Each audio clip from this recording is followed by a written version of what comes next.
জিলহজ মাসের প্রথম 10 দিন গুরুত্বপূর্ণ সময়। পবিত্র কোরআনুল কারিমে জিলহজ মাসের প্রথম 10 দিন, প্রথম 10 রজনী নিয়ে কসম খেয়েছেন আল্লাহ তাআলা। ইরশাদ করেছেন, ওয়াল ফাজরি ওয়াল লাইলি আশরিন, শপথ প্রত্যুষের ও 10 রজনী। 10 রজনী বলতে প্রথম 10 রজনী, জিলহজ মাসের প্রথম 10 রজনী বোঝায়। এই ব্যাখ্যা ইবনে আব্বাস রাদিয়াল্লাহু তাআলা আনহু, ইবনে জুবাইর ও মুজাহিদ রাহমাতুল্লাহ আলাইহি সহ অনেকের প্রসিদ্ধ মুফাসসির ইবনে কাসির এই মতটিকে বিশুদ্ধ বলেছেন। হাদিসে জিলহজ মাসের প্রথম 10 দিন পৃথিবীর শ্রেষ্ঠতম দিন বলে আখ্যায়িত করা হয়েছে। ইবনে আব্বাস রাদিয়াল্লাহু তাআলা আনহু থেকে বর্ণিত, রাসূল করিম সাল্লাল্লাহু আলাইহি ওয়াসাল্লাম বলেছেন, এমন কোন দিবস নেই যার আমল জিলহজ মাসের প্রথম 10 দিনে আমল থেকে আল্লাহর কাছে অধিক প্রিয় হবে। প্রশ্ন করা হলো, হে আল্লাহর রাসূল সাল্লাল্লাহু আলাইহি ওয়াসাল্লাম, আল্লাহর পথে জিহাদ করা থেকে কি অধিক প্রিয়?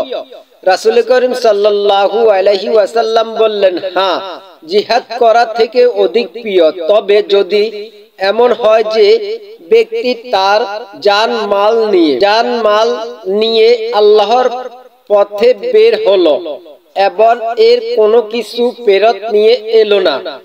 আব্দুল্লাহ ইবনে ওমর রাদিয়াল্লাহু তাআলা আনহু থেকে বর্ণিত, নবী করিম সাল্লাল্লাহু আলাইহি ওয়াসাল্লাম বলেছেন, এই 10 দিনে নেক আমল করার চেয়ে আল্লাহ রাব্বুল আলামিনের কাছে প্রিয় ও মহান কোনো আমল নেই। তোমরা এই সময় তাহলিল, লা ইলাহা ইল্লাল্লাহ, তাকবীর, আল্লাহু আকবার, তাহমিদ, আলহামদুলিল্লাহ বেশি করে আদায় করো। এই দুই হাদিসের অর্থ হলো, বছরের যতগুলো মর্যাদাপূর্ণ দিন আছে তার মধ্যে এই 10 দিনে প্রতিটি দিন হলো সর্বোত্তম।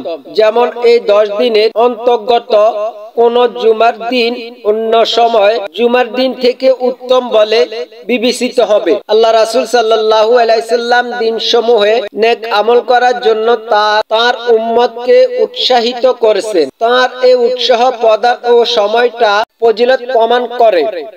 রাসূল করিম সাল্লাল্লাহু আলাইহি সাল্লাম দিনগুলোতে বেশি বেশি করে তাহলিল ও তাকবীর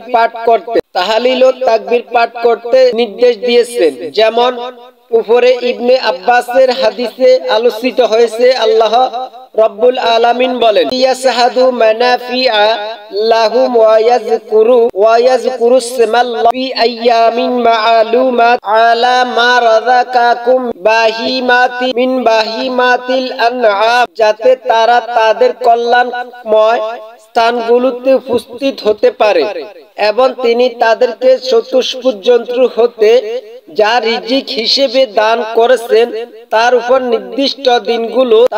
নির্দিষ্ট দিনসমূহ আল্লাহর নাম স্মরণ করতে পারে। এই আয়াতে নির্দিষ্ট দিনসমূহ কোন দিনগুলোকে বোঝানো হয়েছে সম্পর্কে ইমাম বুখারী রাহমাতুল্লাহ আলাইহি বলেন, ইবনে আব্বাস রাদিয়াল্লাহু তাআলা আনহু বলেছেন, নির্দিষ্ট দিনসমূহ দ্বারা জিলহজ মাসের প্রথম 10 দিনকে বোঝানো হয়েছে।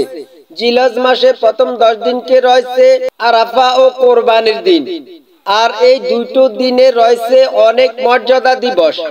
এসেছে রাসূলুল্লাহ সাল্লাল্লাহু আলাইহি ওয়াসাল্লাম বললেন, আরাফাত দিবস থেকে অধিক অন্য কোন দিন আল্লাহ তাআলা বান্দাদেরকে জাহান্নাম থেকে মুক্তি দেন না।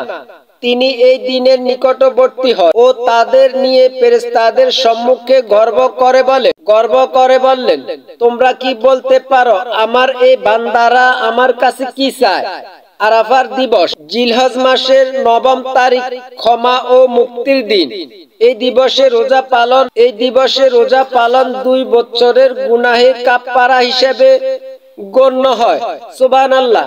হাদিসে এসেছে, আবু কাতাদা রাদিয়াল্লাহু তাআলা আনহু থেকে বর্ণিত, রাসূলুল্লাহ সাল্লাল্লাহু আলাইহি ওয়াসাল্লাম বলেছেন, আরাফার দিবসে রোজা বিগত 1 বছর ও আগত 1 বছরের গুনাহ কাফারা হবে বলে আল্লাহর প্রতি আমার আশা। তবে আরাফাত দিবসে রোজা আরাফার ময়দানে অবস্থানকারী হাজীদের জন্য প্রযোজ্য নয়। কোরবানি দিবসের ফজিলত সম্পর্কে হাদিসে শেখ আব্দুল্লাহ ইবনে কুত রহমাতুল্লাহ আলাইহি থেকে বর্ণিত রাসূলুল্লাহ সাল্লাল্লাহু আলাইহি সাল্লাম বললেন, আল্লাহর কাছে মহত্তময় দিন হলো কোরবানির দিন। তারপর পরবর্তী দিন জিলহজ মাসের প্রথম 10 দিনকে জিলহজ মাসের প্রথম দশকের দিনগুলো মর্যাদাপূর্ণ হওয়ার আরেকটি কারণ এই দিনগুলোর নামাজ, রোজা, সদকা, হজ ও কোরবানির মতো গুরুত্বপূর্ণ ইবাদতগুলো একত্রিত হয়ে যায়।